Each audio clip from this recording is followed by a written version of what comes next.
today. Big challenges lie ahead for millions of people in the Gulf region. We're taking an EarthCam live look from the Florida Panhandle here, where just in the past 2 hours, Hurricane Helene has reached wind speeds as high as 90 miles per hour. And right now, forecasters estimate those winds will top 110 miles per hour as Helene becomes at least a Category 3 storm today. The National Hurricane Center is warning of a life-threatening situation. The National Weather Service is calling it a nightmare surge scenario, which could be catastrophic and unsurvivable. And Andrew's here to break that down for us. Yeah, this is going to be quite a storm system that's going to be working its way through Florida. It's going to be potentially historic. We're talking about, of course, those strong winds. I actually want to go right to that right now and get you the latest advisory. There it is, 90 miles an hour. This is going to have historic storm surge with it. We're talking about potential of 15 plus feet worth of storm surge as it makes landfall as a strong Category 3, if not a Category 4 hurricane in the Big Bend of Florida late tonight. Now, here's what's interesting, guys. This storm is going to do a loop-de-loop back to the northwest, and that means we're going to be seeing some impacts from this storm system as we go into the weekend here in the Quad Cities. So that is something we're going to be keeping an eye on. Certainly going to be something we'll be talking about for a number of days.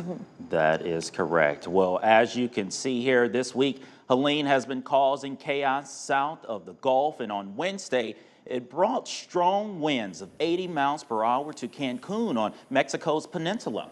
And since then, it's been strengthening rapidly while heading north through the Caribbean and towards the Gulf Coast. ABC's Rena Roy brings us the latest updates on Helene's path and shows us how people in that path are bracing for landfall.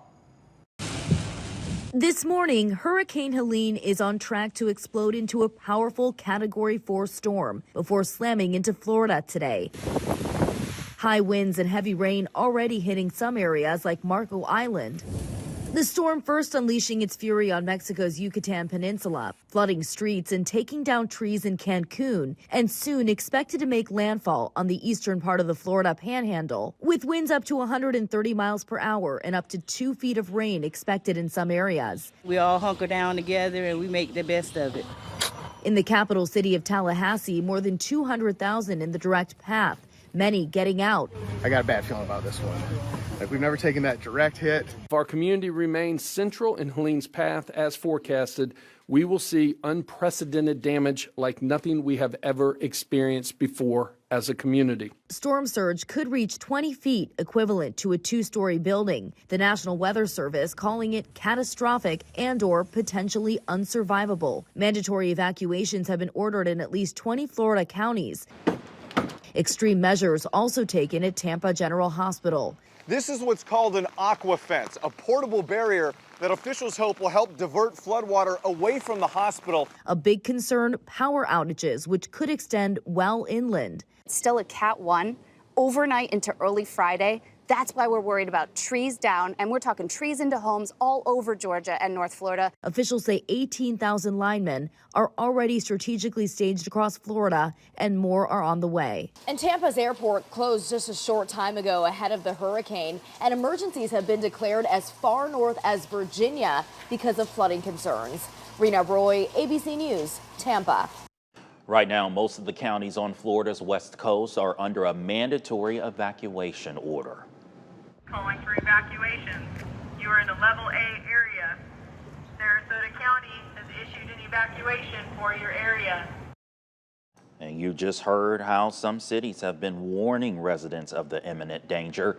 On Wednesday evening in Sarasota, crews went neighborhood by neighborhood in evacuation zones, warning people to leave. And Georgia officials are also emphasizing the danger and scale of the expected damage compared with other recent disasters. We have not seen, other than COVID, a recent event where 159 counties in Georgia have been impacted. Hurricane Debbie is going to probably be in the $60 or $70 million range so far. I'm not saying do the math and 5 times that is what we're expecting. I would just simply say this is a wide-scale event with significant implications.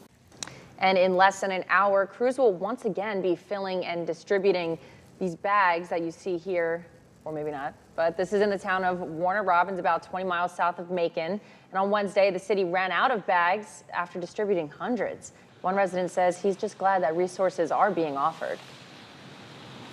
After being here 20 years, I really think this is the first time that they've given out sandbags. That shows how people are trying to prepare.